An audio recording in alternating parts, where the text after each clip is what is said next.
Hello বন্ধুরা, কেমন আছো তোমরা সবাই? আশা করছি তোমরা সকলে খুব ভালো আছো আর আমিও মোটামুটি ভালো আছি। তো অথৈ লাইফস্টাইল ব্লগে তোমাদের সকলকে স্বাগত জানিয়ে আজকে আমি আমার ব্লগটা শুরু করছি। কেউ ভিডিওটা স্কিপ করো না, তোমাদেরকে অনুরোধ রইল ভিডিওটা পুরোটা দেখার। তো দেখো, সকালবেলা ঘুম থেকে উঠেই কিন্তু আগে গোপুসোলাকে ঘুম থেকে তুলে ওকে কিন্তু আমি সুন্দর করে সাজিয়ে গুছিয়ে প্রসাদ দিয়ে দিয়েছি। যেহেতু প্রচণ্ড ঠান্ডা পড়ে গেছে, ওই জন্য ওর গায়ে একটা পাতলা চাদর মতো দিয়ে দিয়েছি। সবারই তো শীত লাগে বলো, ওরও তো শীত লাগে। তো যাই হোক, তারপরে চলে গেছিলাম রান্নাঘরে। কালকের ভাত ছিল, এই কদিন আমাদের না প্রত্যেক দিনই ভাত থেকে যাচ্ছে। তো সেই কারণে আজ সেদিনও ভাত ছিল। আসলে ঠিকঠাক করে সবার খাওয়াই হচ্ছে না, সবাই অল্প দুটো দুটো করে খাচ্ছে, যার কারণে ভাত থেকে যাচ্ছে। তো সেটাই আলু ভেজেছিলাম, খেয়ে নিয়েছিলাম।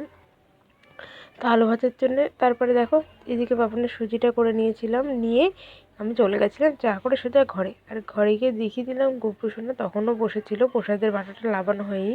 তো মা বললো আমি পরে লাবিয়ে দিচ্ছি। তো মা চা খাওয়ার আগে বাটাটা লাবিয়ে দিয়েছিল। আর তারপরে দেখো, ওর বাবা কিন্তু কাজে যাবে, তাই ও সামনে দাঁড়িয়ে আছে বাবার সাথে একটু ঘুরতে যাবে বলে। ওই যে বলি বাইকের একটা নেশা আছে, ওই সেইটাই আর কি। তো দেখো, তারপর ওকে ঘুরিয়ে টুরিয়ে এনে আমি কিন্তু ওকে ঘুম পাড়িয়ে দিয়েছিলাম। ও 10:30 থেকে 11:15 বা 11টার মধ্যে ঘুমিয়ে পড়ে। তো তারপরে আমি চলে এসেছিলাম রান্নাঘরে।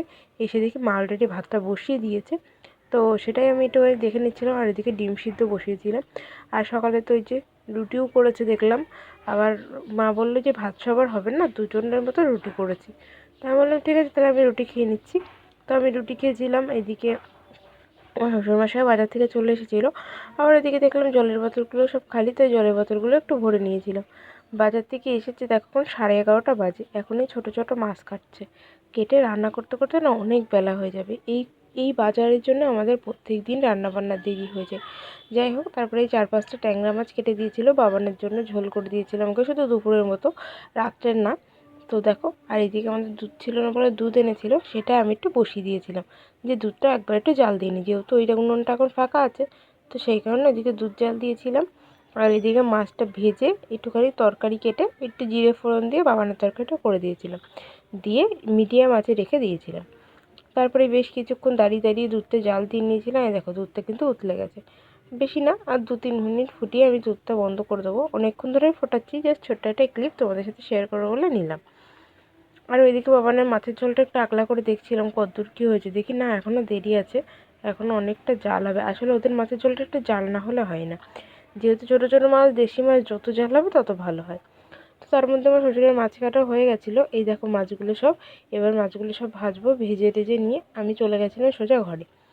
মাছ, এই মাছটা রান্না হয়েছিল আলু দিয়ে আর বিনস দিয়ে, বেশ সুন্দর করে রান্নাটা করেছিলাম, বেশ ভালোই লাগছিলো।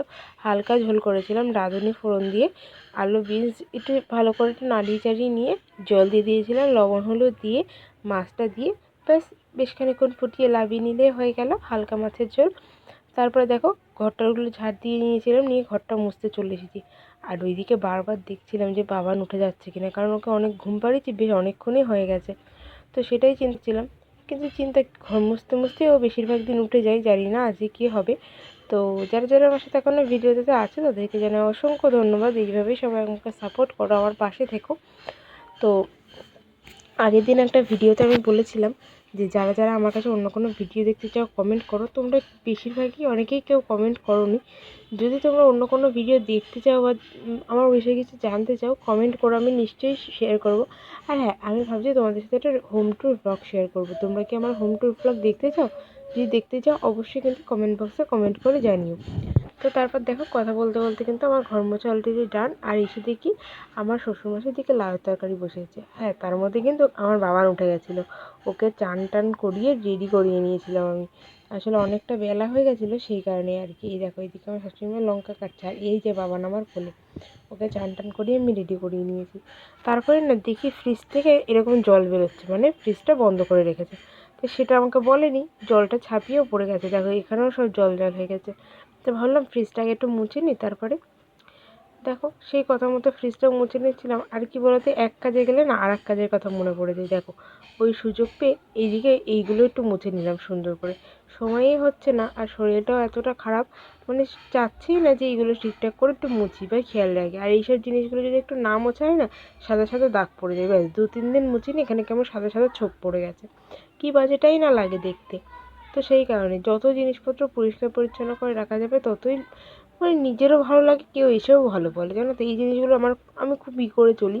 জিনিসপত্র নোংরা থাকলে আমার খুব ঘিন ঘিন করে, কোনো জায়গায় মানে জামা কাপড় এক জায়গায় জড়ো হয়ে থাকলে আমার খুব রাগ হয়, জিনিসপত্র এলিয়ে ছিলে রাখলেও আমার খুব রাগ হয়।